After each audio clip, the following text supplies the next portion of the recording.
Okay guys, something extreme just arrived in the mail. I ordered this a couple days ago. If you've been following me closely on my socials, you may already know what this is, but it doesn't matter if you don't. I'm just going to cut it out. Stay still. Hold still. There we go. Okay, thank you, Minnow. You're a lifesaver. Okay. I'm gonna check if this is the bottom of the package and the top. Perfect. Okay, guys. Ready? 3, 2, 1. Boom. I got myself a second master grade, but this one is the GM Sniper 2. It's a grunt suit, but it's probably the best grunt suit there is. They're really cool gunpla. And yeah, I'm going to be building another one of these to match my first gunpla Exia. It doesn't, well, it's not from the same series. This is Universal Century. That's, I think it's called Extended Century. I don't remember. But let's just take a peek at our instruction manual. See how long this is going to take. Because I know Exia's was like a small novel because of how complex an Exia is. Okay. Oh, that feels very good to unpack. Ooh, look at that blue, the beam saber parts, the visor. Oh, this is gonna be fun. Oh, the shield, and that's actually not a garish color of blue. I thought it would be like a really, really bright blue. Here's we have our sticker sheet. Again, it's not a garish color of blue. Okay, oh, this is a lot shorter. Okay, that's a relief. It looks like this one will take, oh wow, this one will take about, maybe 2 or 3 hours shorter. I want to check one thing now. I want to check, I'm gonna have to, where is it? It's somewhere here. One of these tracks is gonna have it. Where's the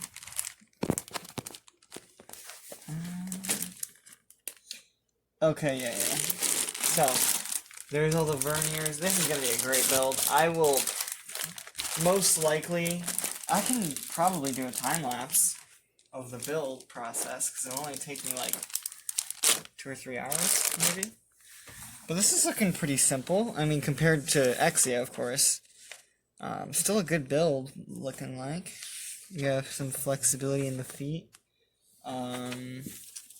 Yeah. The sniper, the rifle, the beam rifle. That's really cool. I'm probably, okay, I know that this never appeared in the 8th MS team, but probably just for the 8th MS team being my favorite Universal Century anime, I'm probably going to put an 08 right there, just because I can. And then I'm definitely not putting on that really ugly, in my opinion, a sticker for the, there it is, for the numbers, like they have some, oh yeah, so I'm going to put the, okay. There's a sticker for, yeah, I'm going to put this one on the left shoulder, or sorry, right shoulder, and I'm going to put an 08 on the other. I think that'll round it off pretty nicely. The other thing I'm probably going to change is there's supposed to be some color separation in the knee pads right here. Maybe you can, yeah, you can see it. Those are supposed to be gray, so I'll most likely do a small amount of painting, make those gray. But yeah. As you can see, they plan on putting that symbol on the shield. I'm planning on moving it to the arm and then putting an 08 right there. And then probably another 08 on the shield. But yeah, I'm really excited to build this. I'll probably release the time-lapse in like the next couple days. And I'll see you guys next time. Okay, so this is, I'm going to turn on the flashlight because it's, we're a bit later in time. So, I unwittingly completed this kit. I was going to do it all on time-lapse, but then I decided I really wanted it done by the same night that I had received it. So I just muscled through it and built the entire thing. This kit comes with a lot of pieces. It comes with The kit itself. Now, quick note about the kit. We'll actually get to that when we get there. But the kit itself, it comes with 2 guns, a sniper rifle, which I did a little bit of sticker work on myself. I know these probably weren't on in the anime, but I did them just for kicks. A bullpup machine gun that has a removable, it's hard to do this with one hand, but a removable mag system, so you can place in and remove mags. They don't have like model bullets on the tops of them. That'd be super cool, but we're not getting that detailed. Each of them requires foil stickers for the scopes, or the cameras that would function as scopes. I also, for a little bit of effect, I poked the scope on the, yeah, there we go. I poked the foil sticker in a way that it would look like, it doesn't want to show it on camera, but I poked it in a way that it would make it look like the, camera is broken, like, not broken, but, like, the lens is cracked. Just add a little bit more realism, I don't know. Okay, so as for the kit, this sticker they recommended putting on the shield, but oh right, speaking of, here's the shield. It is a chunky boy. It's almost as tall as the legs of the mobile suit. Just about, actually. Yeah. It's a chunky shield. It has a little lever right here that attaches to the back of the arm, and then you put this handle in the, GM's hand. Okay, so why this in the box art and everything, they only display this being in the GN Sniper's right hand. There's a good reason for that. Came with this is a special hand that came with the kit that is required to use whenever it is holding the bullpup machine gun or the sniper rifle. The reason that that is an issue for me is I kind of wanted to have like a super action shot of it holding both the bullpup machine gun in its left hand and the sniper rifle in its right, with the shield kind of just hanging off of its arm on a flight position like it was landing or something. I luckily can't do this, so what I did, I had to tuck this into the hand right here and have it holding it by this handle. And yeah, because the other trigger fingers it only has this for the right hand. The other trigger fingers it has, here we go, are too small to reach from the handle to the trigger well, because the handle's like offset. I don't know why they thought that was a good idea, but yeah. We also have these beam effects. Oh, mostly, I also bent this one to give a little bit of motion. This is going to slowly unbend over time because I didn't do it permanently. Basically, the way I did it was I just rubbed my hands up in a bended shape along the blade repeatedly, which gave it enough friction to temporarily bend the blade. So, a couple days ago, it was more bent. Here, I'm going to put this one in the position that it would have been in. It was more bent like that. So, like, it had a lot more bend to it. So it is slowly becoming unbent, but yeah. I did a sweeping blade, and I actually made a photo of that for my Instagram. Okay, to save on time, I'm going to continue promptly. So, yeah, we have beam sabers, we have the hands. Oh, quick note about the hands. So this kit does have completely closed fists. I don't like using them because if you notice, it doesn't want to get it in focus. But the fists have 2 pegs instead of the normal hands. You can see it right there. It has a solid piece, which makes the fist hands slip out really easily from the, rest of the hand. The fingers slip out from the rest of the hand. Which is an issue because if you so much as graze the hand, the fingers fall out. And I don't like that, so I just use the normal grabbing hands for its fists, because I don't like them to come out. So, decals. Oh, wait, real quick. Height comparison, and we're going to do a quick height comparison and movement. I don't know. So here's the Master Grade Exia. This is my first ever kit. I did a bit of updates. I added some decals, some dry transfers, some Like, yeah, these are some dry transfers. These are some normal stickers I put on his shoulders. Yeah, it makes him look a bit more dynamic. I put a blue one there, and I did the ones on his, shins, kind of. Like, the bases of his shins, I guess. Anyway, here's a height comparison. The GN Sniper is actually just a hair taller. And I was scratching my head at this. Turns out Exia is not actually the tallest, like, kit in the world. In fact, he's pretty average height. Exia, still personally my favorite kit. But the GN Sniper 2, holy crap, this is an amazing looking grunt suit. So, I did a little bit of decal work. I did some of the warning signs on the backpack, as well as some little lines on his helmet. I don't know, I thought that would look cool. Anyway, I'm gonna come back. And we're back. Sorry, we're not my phone just warned me that I had almost reached my memory capacity because I am running a YouTube channel on this thing. It's really hard to keep up memory. Anyway, here's Exia. I know I don't want to put any focus on him, but I think I did a really good job with the decals. I realized I could actually, do dry transfers while I was working on the GN Sniper, and so I kind of just went overhaul on the dry transfers on Exia. I even did some stuff on the GN drive that I probably shouldn't have done, but I still think it's pretty cool. I'll probably take this big blue one off, but for now it looks pretty okay. Anyway, enough with Exia, my bad, sorry. Back to the GN Sniper 2. Amazing model. I chose 99 for the number because when I was first experimenting with dry transfers, I was gonna do the 08. I should have practiced with dry transfers first, because I ran out of 0s and 8s. Just messing it up over and over again. So I just did a 9 and then flipped to the 6. You get a second 9, and I know it's a little bit off, but that's fine. And that there's what the model of the mobile suit is. There it is as well. And then the Federation stuff.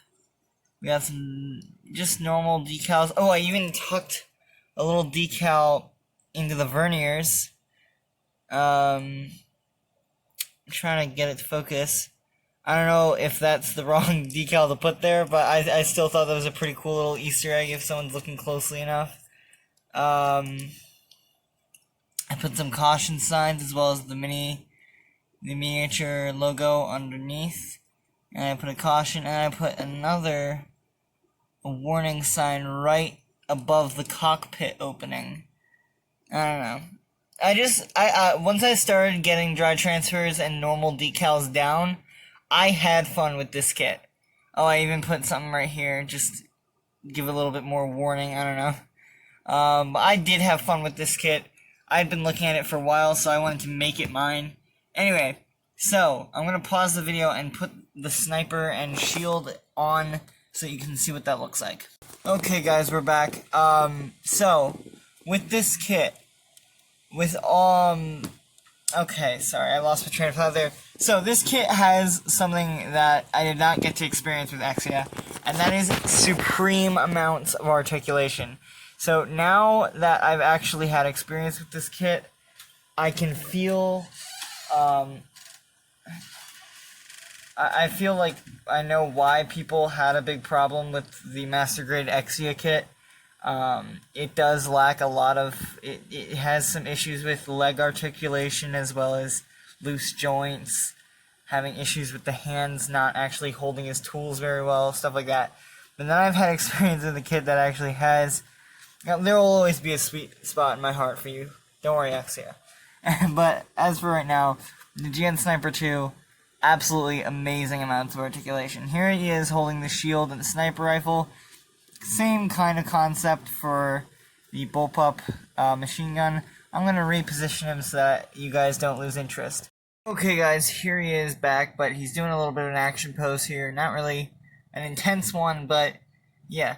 Again, just bullpup machine guns out of hand. You can actually just like tuck it in his hand right here. Or you can just try attaching it by the mag to the shield and I'll kind of hold it like that. It looks really, really weird, but it does kind of work. As for this kit, when comparing it to Exia, for a grunt suit, this kit really shines. It has amazing amounts of detail in all the vents, verniers, sensors, and even the visor that slides up and down. I really enjoy that feature a lot. The shield even has like a kickstand, so that you can set it up on like as a ground shield, and you can use it as cover, stuff like that. I'm probably going to end up gluing these elbow pads on because they do tend to like slip off every once in a while, and that does annoy me. Another thing that annoys me is that these both ways have the slit that bonds them together on the left, which really triggers my OCD, but that's completely fine because I have stickers all over this guy. Again, my work for this kit and the new work on Exia with decals may not have been supreme. I also put a 99 on its shield, and I believe another small logo on its shield. Again, my work may not have been supreme, but I'm still very proud of the end result. It's a very good looking kit, so even though I don't even have nippers, I was actually taking all the pieces off.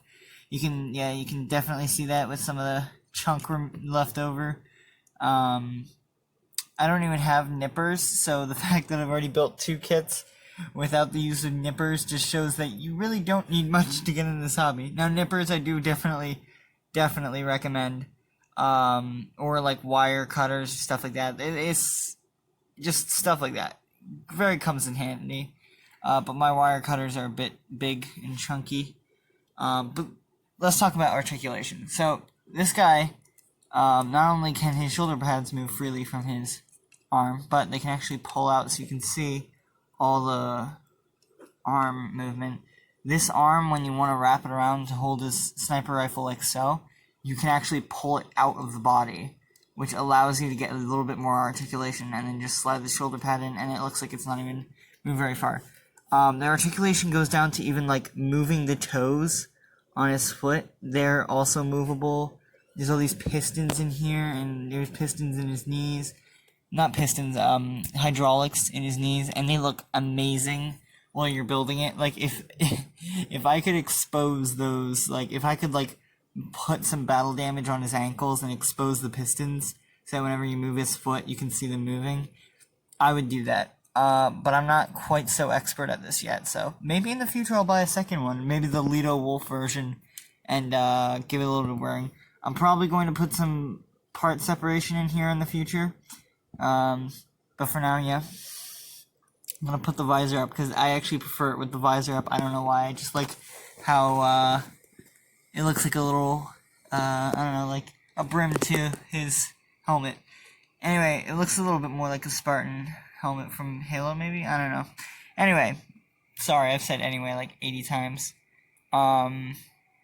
His backpack's actually detachable, which I thought was a cool thing. Like, you don't have to have this massive chunk sticking out of him. I don't mind it, however. And then these sabers can actually be attached to the shield. I personally didn't do that because I feel like they should go there. But yeah, you can also see more of the articulation because you can move the entirety of the foot independently from itself. So the entire foot's kind of like 3 individual pieces, and you got more rockets in there. The verniers in his backpack, and like, this guy's just an amazing kit, especially for a grunt suit.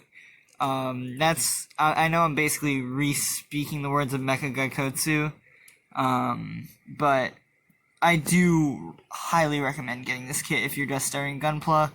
It's not too complex, but not too simple. Gives you plenty of satisfaction, in my opinion. And it's a pretty easy, I'd say out of 5 stars for expertise of building. When comparing it to Exia, which was definitely like a 4 or a 5, it was pretty difficult getting all those pieces in. This I definitely would say a 2 or a 3. That's not to say that this kit is simple, but it's a very, it's a little bit more simple. It's not overly complex, but it still has amazing detail. Like, each piece, they were like, I don't think there was ever like a piece that was like bigger than your thumbnail on Exia. But this one, you can see this breastplate's all one piece. And it's got little holes to reveal the vents and stuff. But even so, like, even though there were some significantly large pieces, it didn't take away from the detail, which I really did love about this kit. So, yeah, I'm going to cut my review short because I'm rambling at this point because this is a very good kit and I feel like everyone should know that. But, yeah, there's just so much to this kit. The only piece, I think, in my opinion, that does not have good articulation is this back skirting armor. It doesn't move at all, so bending his leg back is a bit more difficult than you would, but you don't really need to bend his leg back in a kneeling pose, like you can achieve, and these are all double jointed knees, so they came in handy right here when I was trying to get him to stand a little bit taller in his kneel. But yeah, articulation is a 5 out of 5, detail is a 4 out of 5, there were spots that were a bit, like, wide without detail, but that's completely fine. The build difficulty, 2 or 3 out of 5, probably gonna say a 3 out of 5, not very difficult to build, which is a good thing, so lower the number the better. But if you can probably complete this kit in a single afternoon. So detail is a 4, articulation is articulation 5 out of 5, yeah. Bang for your buck wise, it is a normal master grade price, so that's $35 to $40. I got this kit personally for $42, which I would say is a tad on the expensive side for a grunt suit, but I'd say it's well worth the cost. Definitely go get it if you have a little bit of extra cash and are looking to get into the hobby.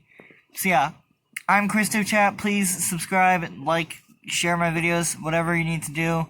I would really like to see some channel growth, and I will see you guys later. Oh, and one more thing. I am going to be doing a time-lapse of the build for the head and chest. I had to end the time-lapse after the chest, and then I forgot to start it again before I built all the limbs and weapons and whatnot, so I was just like, I'd be skipping too much. Yeah. Anyway, I will see you guys later.